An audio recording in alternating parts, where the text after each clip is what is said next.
Hello दोस्तों, आज एक बहुत ही महत्वपूर्ण वीडियो लेकर हाजिर हूँ। आज के वीडियो में मैं राष्ट्रीय ध्वज और 15 अगस्त से जुड़े कुछ ऐसे रोचक तथ्यों को बताऊंगा जिन्हें सुनने के बाद हर एक स्वतंत्र भारत के नागरिक का सीना गर्व से चौड़ा हो जाएगा और वह अपने आप को ऊर्जावान महसूस करेगा। अगर आप किसी भी परीक्षा की तैयारी कर रहे हैं तो यह तथ्य आपके परीक्षा की तैयारी में भी मददगार साबित होंगे। साथ ही आप किसी स्टेज पर स्पीच देने की तैयारी कर रहे हैं तो उसके लिए भी यह मदद करेंगे। सबसे पहले राष्ट्रीय ध्वज से जुड़े पहला तथ्य, भारत का राष्ट्रीय ध्वज स्वतंत्रता के दिन से पहले 22 जुलाई 1947 को भारतीय संविधान सभा की बैठक के दौरान अपना लिया गया था। इसीलिए हर साल 22 जुलाई को राष्ट्रीय ध्वज दिवस नेशनल फ्लैग डे मनाया जाता है।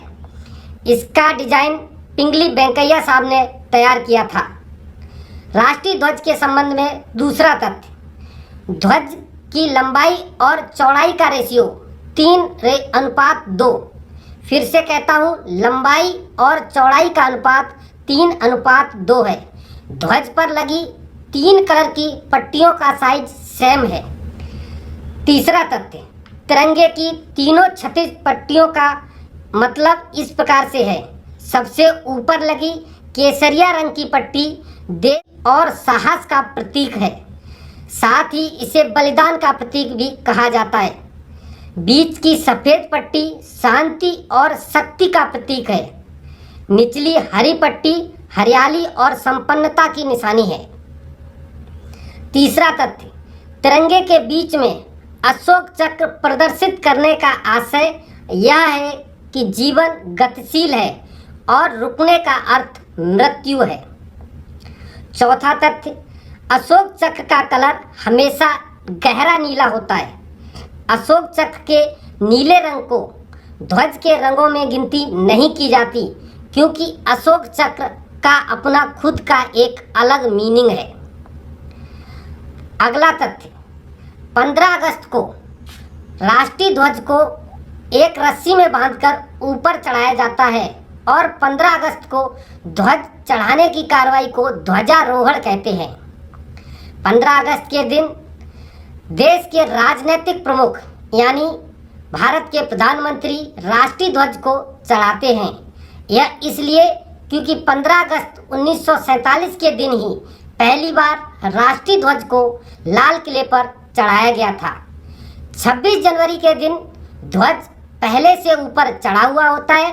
ध्वज में फूलों को बांध दिया जाता है और एक रस्सी को खींचकर फूलों को खोल दिया जाता है। इस कार्रवाई को ध्वज का फहराना कहते हैं। ध्यान रहे, 15 अगस्त के दिन ध्वजारोहण जिसमें ध्वज को चढ़ाया जाता और 26 जनवरी के दिन ध्वज को बंधे हुए ध्वज को फहराया जाता है। यह इन दोनों में मुख्य अंतर है। 26 जनवरी के दिन भारत के संवैधानिक प्रमुख यानी भारत के राष्ट्रपति ध्वज को फहराते हैं। अब तक स्वतंत्रता दिवस पर सबसे ज़्यादा 17 बार राष्ट्रीय ध्वज को फहराने का रिकॉर्ड भारत के प्रथम प्रधानमंत्री पंडित जवाहरलाल नेहरू के पास है। अब बात करते हैं कि हमारा देश 15 अगस्त के दिन ही क्यों स्वतंत्र हुआ। ऐसा नहीं है कि 15 अगस्त 1947 के दिन ही ब्रिटिश हुकूमत भारत से हार गई और पूरी की पूरी ब्रिटिश हुकूमत भारत को छोड़कर चली गई।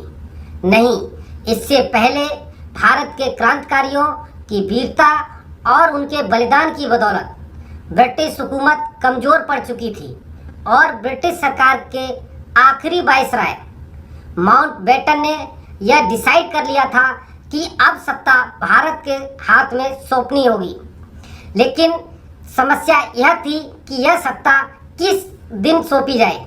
इसके लिए ब्रिटिश हुकूमत के आखिरी वायसराय लॉर्ड माउंटबेटन, जो कि स्वतंत्र भारत के पहले गवर्नर बने, ने अपना सबसे लकी डे जिसको वह 15 तारीख मानते थे उसको ध्यान में रखते हुए घोषणा की कि 15 अगस्त 1947 के दिन हम यह हुकूमत भारत को सौंप देंगे।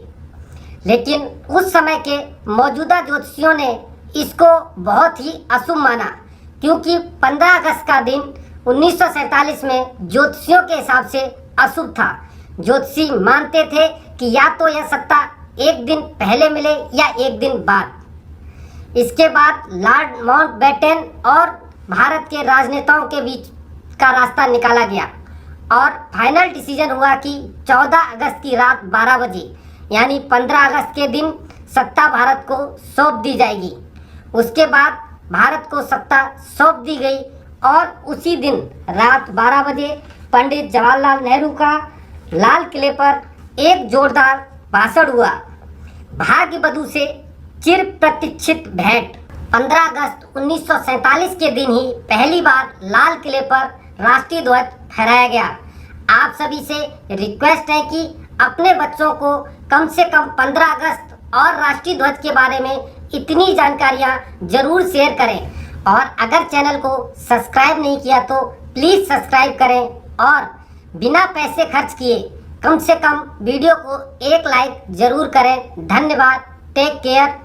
बड़े बुजुर्गों और महिलाओं का सम्मान करें, साथ ही सैनिकों का सम्मान करें। धन्यवाद।